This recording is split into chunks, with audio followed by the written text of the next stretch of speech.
Alors Christine, cette année, les 48 heures pour la paix sont consacrées à la thématique du courage d'agir. Et de ce que je connais de toi et de ton engagement, je pense que c'est vraiment une qualité dont tu fais preuve. Et mais ce qui nous intéresserait tous, c'est de comprendre mieux ce qui fait que tu as ce courage d'agir. Hein. Qu'est-ce qui fait, à l'origine peut-être déjà, qu'est-ce qui fait que tu t'es engagé pour œuvrer en faveur de la paix? Alors c'est plusieurs moments de vie différents. Disons que petite, alors j'avais une vie de famille normale, enfin je veux dire rien de particulier. J'étais étonnée par le fait qu'au milieu de personnes qui s'aiment, donc que ce soit dans les repas de famille ou autres, comment ça se faisait qu'on soit, qu'il y ait de l'agressivité dans ce contexte-là. Je me suis dit tiens c'est bizarre, des gens s'aiment. Et ils ne disent pas toujours que des choses gentilles et aimables. Donc ça m'avait questionné. Ça, c'est un moment, par exemple. Et puis, il y a eu aussi, en 1999, j'ai eu l'opportunité d'aller partager un colloque avec un de mes associés sur l'interculturel. C'était à Trieste, en Italie. Et donc, j'étais avec un collègue et ami consultant et on allait à un colloque sur l'interculturel à Trieste en Italie et sa particularité c'était de se trouver sur le port.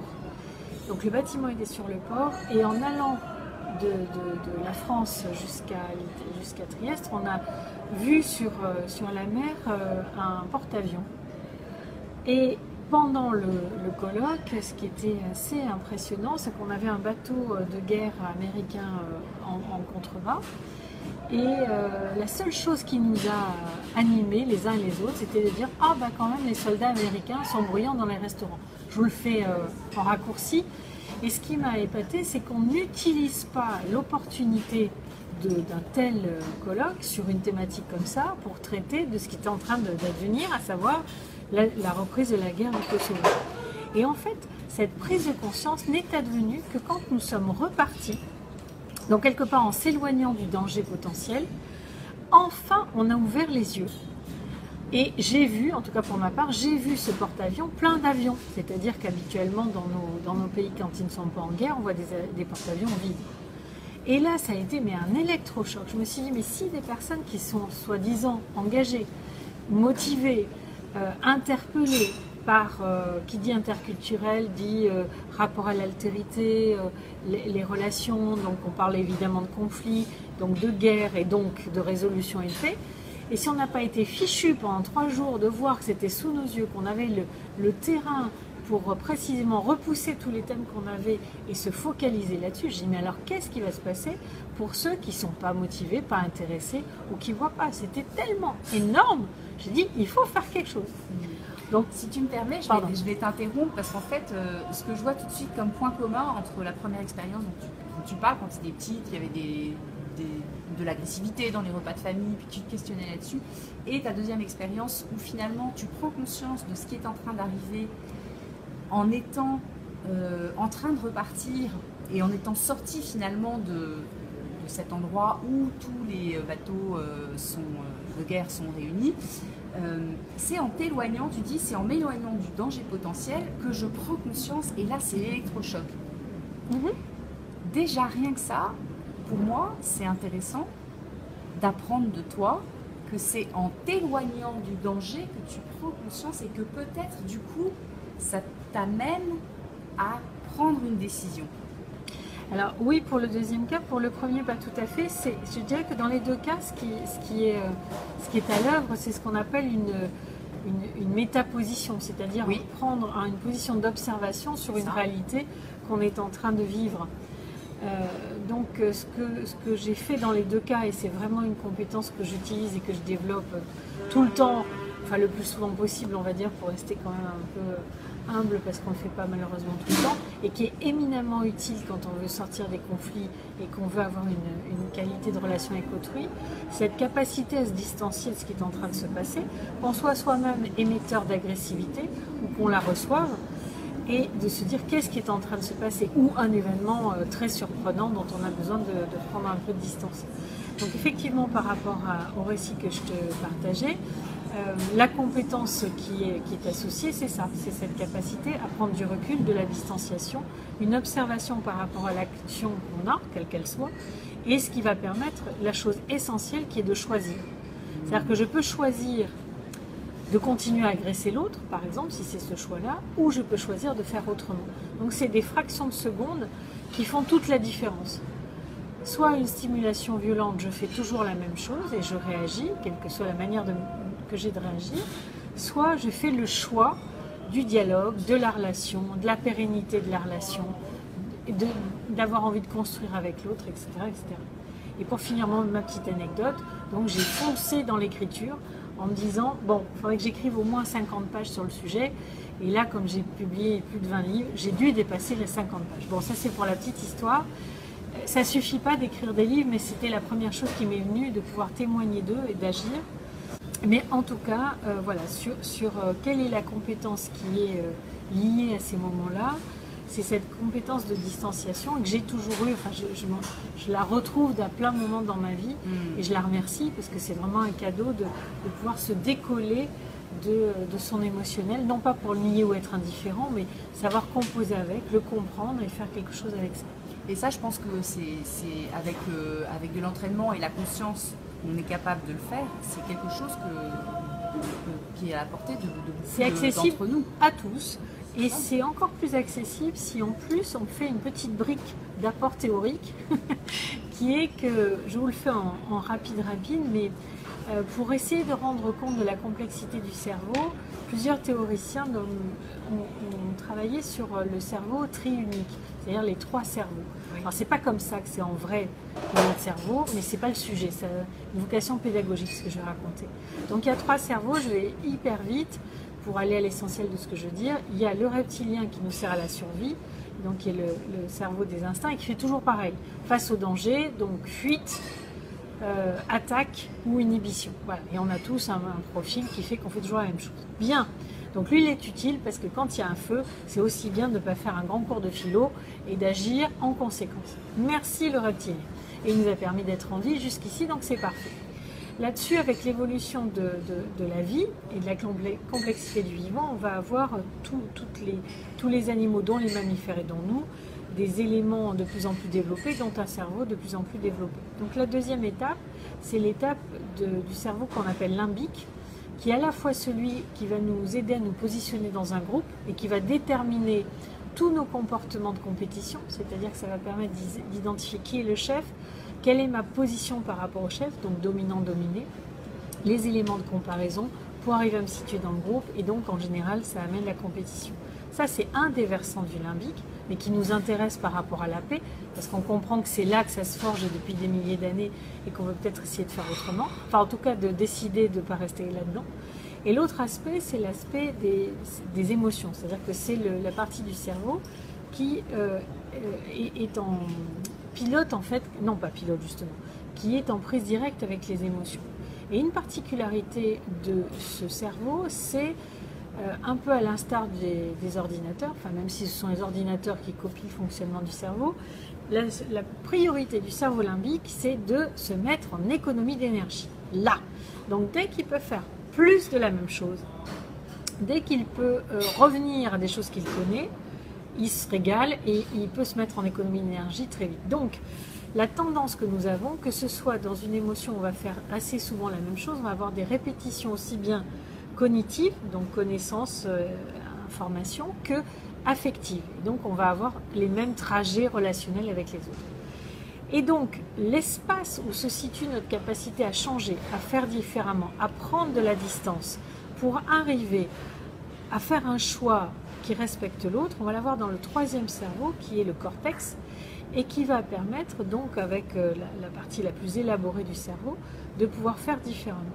Sauf que nos 3 cerveaux ont des vitesses de traitement comme nos disques durs, donc on comprend mieux avec l'ordinateur, et donc celui qui traite l'information le plus rapidement, c'est le limbique.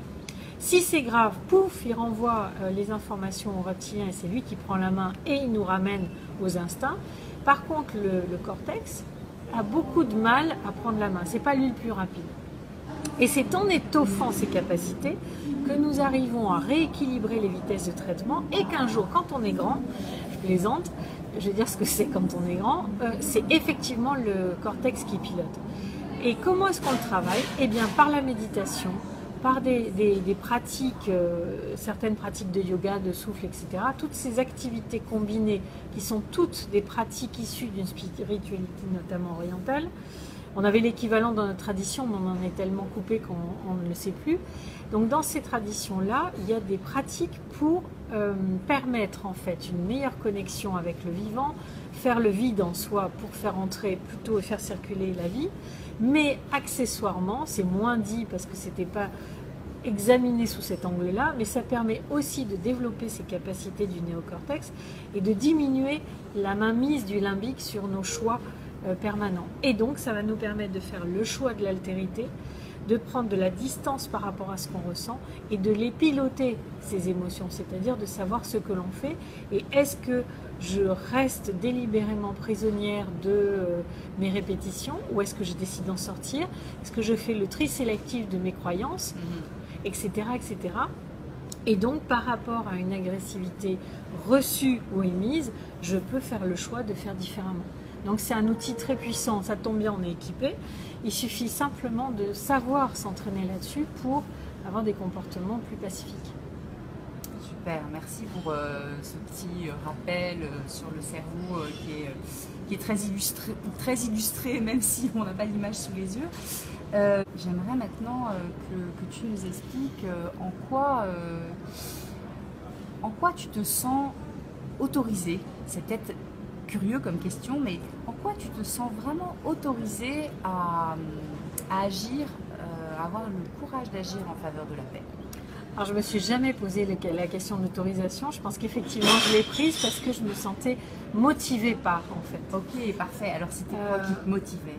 Eh bien, ce que je disais tout à l'heure, c'est-à-dire que pour moi, c'était pas possible de continuer délibérément, en tout cas, à partir du moment où on prend conscience qu'il y a des relations qui sont plutôt agressives ou compétitives et qu'elles pourraient être autrement, ça me paraissait pas possible de continuer à laisser faire. Donc je me dis, qu'est-ce que je peux faire?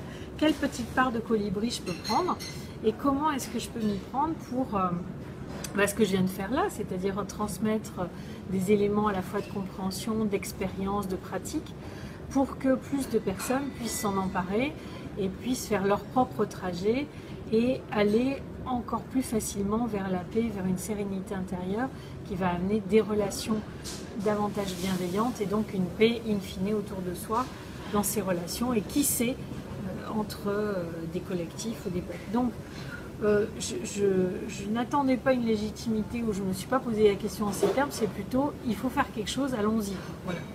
Alors certes, il y avait déjà eu des tas de prédécesseurs extraordinaires et c'est vrai que parfois on me demande quelle est la citation qui m'inspire, il y en a plein qui m'inspirent, mais il y en a une dont je ne me départis pas parce qu'elle est toujours réelle et toujours agissante, c'est soyons le changement que nous voulons pour le monde. Alors c'est de Gandhi pour ceux qui ne sauraient pas, petit bémol, je l'ai eu écrit quelque part, c'est que si on ne définit pas quel monde on veut, tout le monde peut avoir ce discours-là et on se retrouve avec le nazisme ou Daesh. Donc, parce que je pense qu'eux aussi ils voulaient changer le monde, mais pas exactement de la même façon que apparemment nous souhaitons le faire. Donc ce que je précise dans ce changer le monde, c'est quand même un monde qui permette le respect et la dignité de tous les règnes vivants. Voilà, c'est quand même ça que j'ai envie de nourrir. Et pourquoi je ne change pas de citation? C'est parce que tant que moi-même je n'aurais pas suffisamment changé, je ne serais pas en capacité d'honorer cette envie d'aider les autres à changer ou d'essayer de contribuer à ce qu'un monde plus juste existe. Et comme j'observe que j'ai toujours pas suffisamment changé pour ressembler vaguement un petit peu à la personne pacifiée ou en capacité de rayonner la paix que je pense que je pourrais souhaiter être, et ben je continue. Et donc comme je continue, ben je garde cette citation active au milieu de tas d'autres que je trouve magnifiques aussi. Voilà, donc je pense que la question du courage d'agir, je sais pas, ça se pose après coup, mais ça se pose pas au début, quoi. On voit un truc à faire, on y va, quoi. Ok, bah en tout cas pour toi c'est comme ça. C'est ça. Et alors, je vais quand même revenir avec ma question de l'autorisation parce que tu l'as prise comme une autorisation qui devrait être donnée de l'extérieur. Ben, c'est comme ça que je l'ai compris, peut-être que j'interprète. Et si on regardait ça du côté de l'intérieur, tu sais, qu'est-ce que j'ai besoin de m'autoriser à vivre, à éprouver, à lâcher, je ne sais pas quoi. Si c'était dans les autorisations, ça serait l'autorisation d'un changement de comportement. C'est-à-dire quand j'ai fait ces différents travaux, enfin quand je dis quand j'ai fait, ils ne sont pas finis, mais ils sont toujours à remettre sur le métier à tisser. Mais bon, bref, quand j'ai commencé à travailler là-dessus, j'ai évidemment regardé où moi-même j'en étais. Et donc je me suis dit, je m'autorise à changer. Je suis comme ça et je m'autorise à changer. Et du coup, il y a un proverbe qui dit chasser le naturel, il revient au galop. Pour moi, ça c'est un proverbe du cerveau limbique.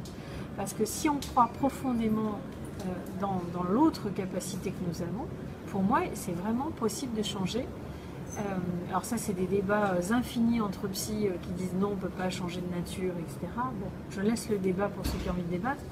Mais moi, je pars du principe qu'on peut vraiment profondément changer. Donc, s'il y a une autorisation, elle serait là. Elle serait, quelle que soit ma nature de départ ou ma façon d'être de départ, je me suis dit, eh bien, je peux changer. Je ne l'aurais pas mis en autorisation, je pense que je me la suis donnée plutôt en défi. Est-ce que je vais arriver à aller jusqu'où je veux ?